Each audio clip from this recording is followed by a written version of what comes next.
Welcome to Into the Mind of a Madman. You are now rocking with me, the Madman. And the conversation I would like to have with you today is about gambling. This conversation I want to have with you is on two fronts. One, I want to talk about playing the lotto and winning the lotto. And two, I want to talk about the state of gambling today as we know it with all of the gambling sites and gambling becoming legal across America state by state gradually, right? But the first thing I wanted to address or have a conversation about is winning the lottery, winning the lotto, Powerball, Mega Millions, and all of that. Now, the age old question that's always being asked is if you give somebody money to play the lottery or Powerball or whatever, what are you owed if they win? Like, say you give somebody $2 to play Powerball and they go use that. Well, you say you give somebody $2 to play Powerball, they go use that $2, get a ticket, win hundreds, thousands of dollars, thousands to millions of dollars, or right now it's like $1 billion or whatever, over a billion or 800 million for Mega Millions or whatever it is. Are you owed the $2 back, or are you owed like $20,000 or whatever, or $1 million? I am I am like strongly for you get what you are owed and nothing more. Like you get what you've given and nothing more. And the reason I feel like that is because if I used your $2 to get a bag of chips, to get a soda, to get anything else in the store, you wouldn't come ask me for some of my chips or some of my soda. If I drunk my chips and soda in front of you, you wouldn't look at me like, yo, Brian, why did you drink your chips and soda? Some of that was mine. If I use your money on a debt, something like a car, a phone, or whatever. Let's say I had a car, right?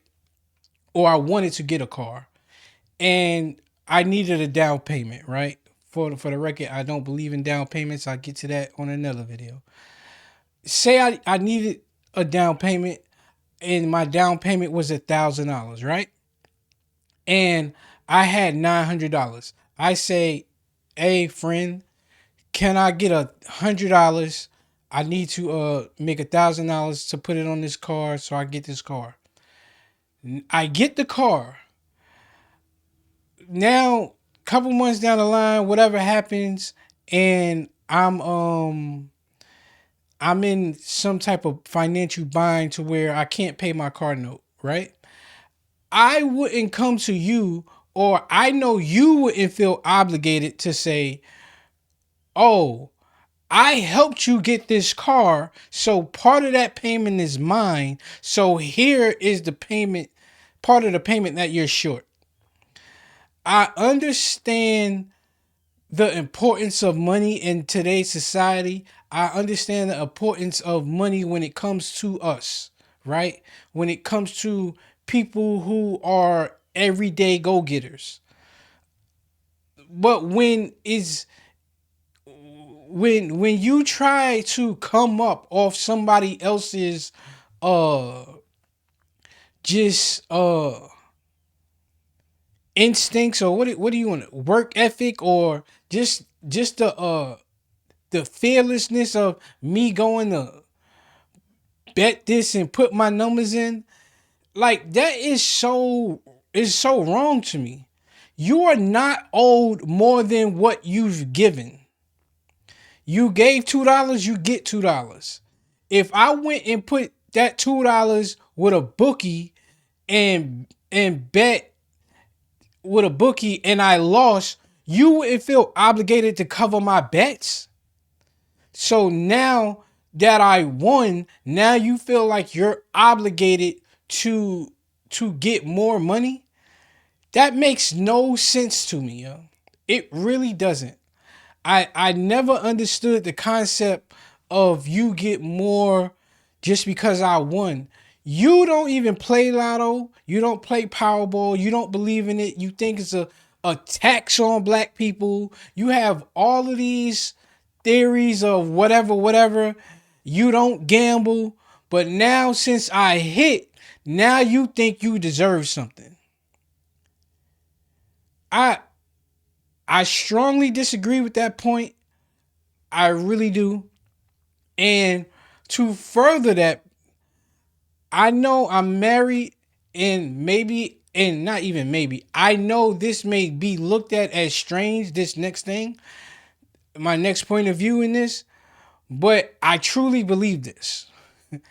And it comes from the movie with Nicolas Cage.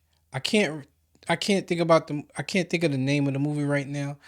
The movie with Nicolas Cage where he pays the waitress $2 million because he tells the waitress, "Yo, if I hit the lottery tomorrow, I'll give you I can give you like a tip now, or I can give you half my winnings tomorrow if I hit the lottery." And she picked half the winnings or whatever, and he ends up giving her $2 million.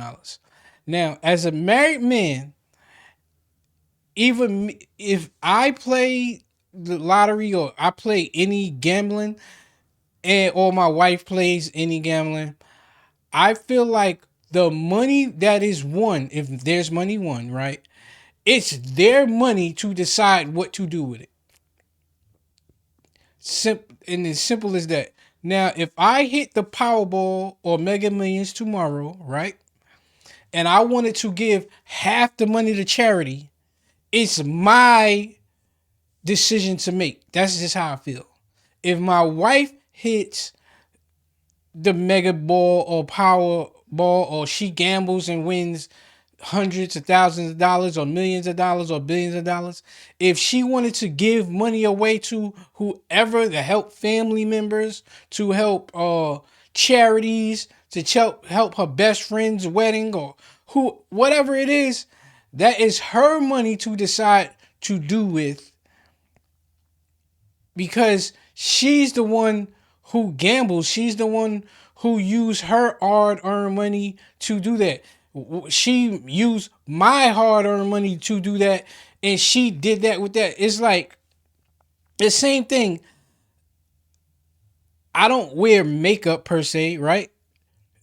So if whether she uses my money to buy Starbucks, makeup, a lottery ticket, it's her. Once is I give her the money, it's hers to do. And if she chooses to gamble with that money and win, that is her winnings. I don't say, yo, half of your Starbucks is mine, half of your makeup is mine. My wife, once I give her the money, she has the right to do whatever she does with it. And if she uses that to gamble, she has the right to get a new car, a new house, uh, pay off student loans. I truly feel like, even as a husband, I have no say so.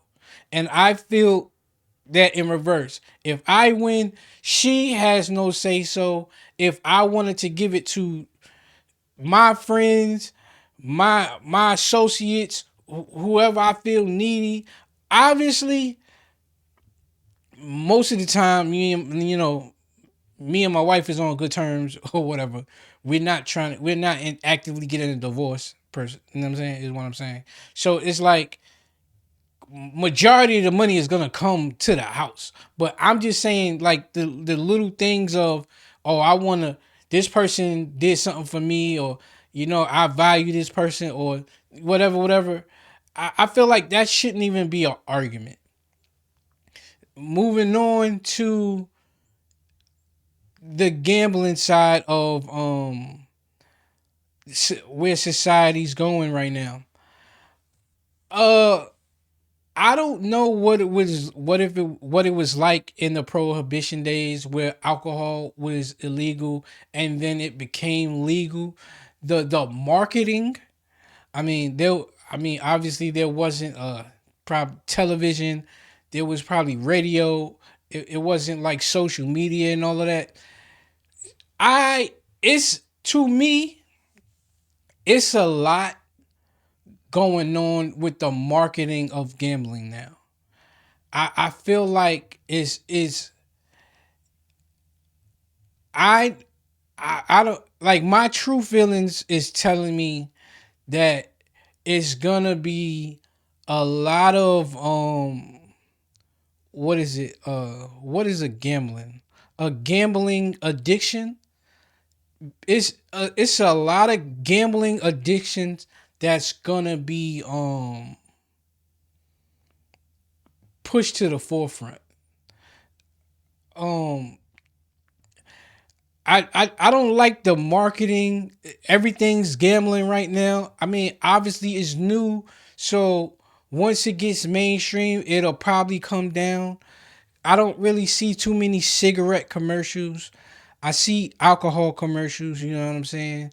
But I don't I mean, it's on us to filter it for our children and all that. But I think we're headed to a society where, like I said, we gambling on sports now. It's on the ESPN ticker. It's on there. It's on our phones. It's on our social media. Is sign up now. We'll put a certain dollar amount. We'll match your dollar amount. I'm not against gambling. I'm for gambling. I gamble when I go to Vegas. I gamble. I've gambled in Chicago, Atlantic City. I've gambled many of places, you know what I'm saying? A lot of the places in the, back in the day, I would say. Back in the day, like I say what? 2007 to 2009 or whatever.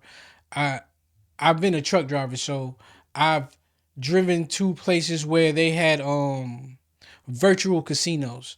So I've been in Oklahoma where they had virtual casinos. I've been a few places to where it was either real casinos, like you go to Louisiana, you go to Chicago, the Indiana area. They'll the casinos will be on boats, so you can gamble because it's not on land.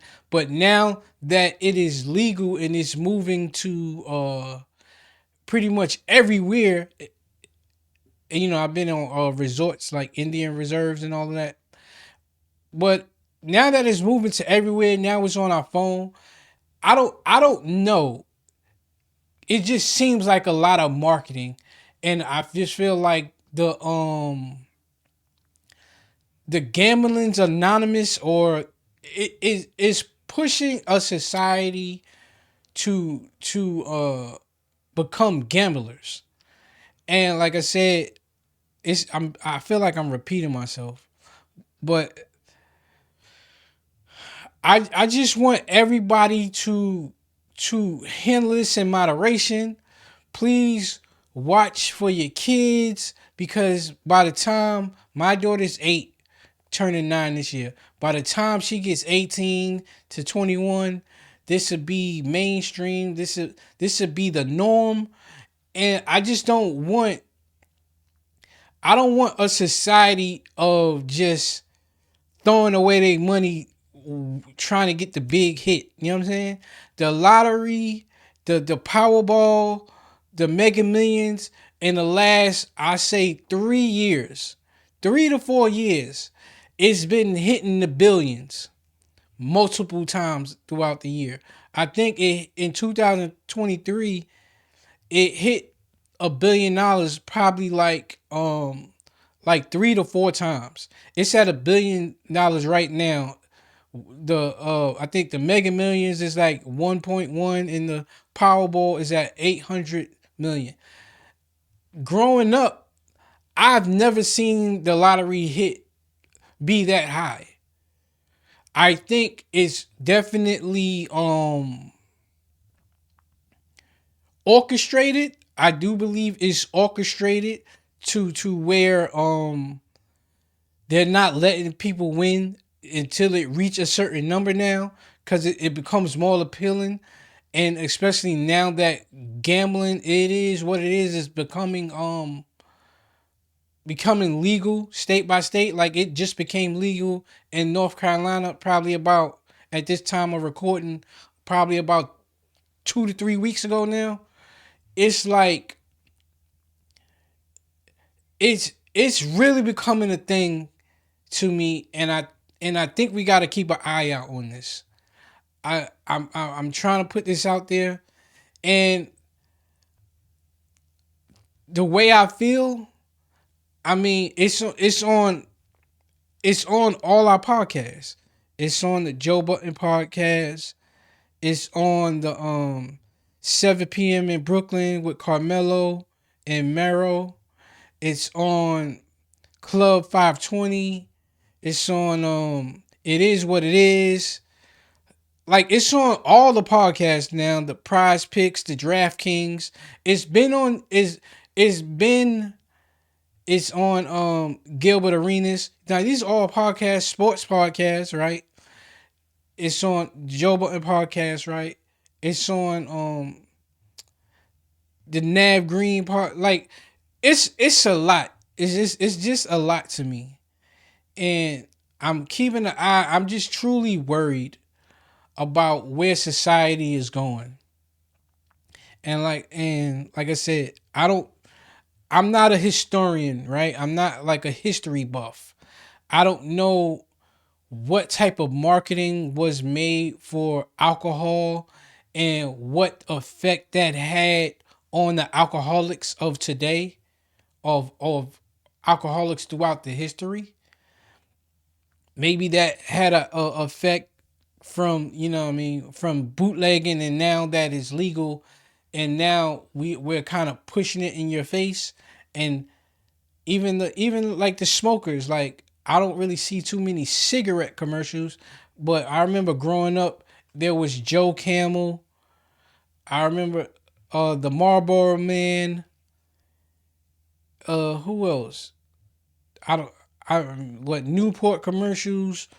Like, there's been, it was cigarette commercials. And like I said, I'm not a numbers guy. I'm not a historian guy. I'm not really out here trying to Google what was the effects of the marketing, and how would that, the natural people who would do it versus like people just seeing their parents and their friends do it, and then they do it, versus the marketing of something, and now you're doing it because of the marketing. And I kind of, like, on my head right now that I'm talking about it, I do feel like a lot of people picked up cigarettes because of somebody like the Marlboro Man or Joe Camel, because they made it cool.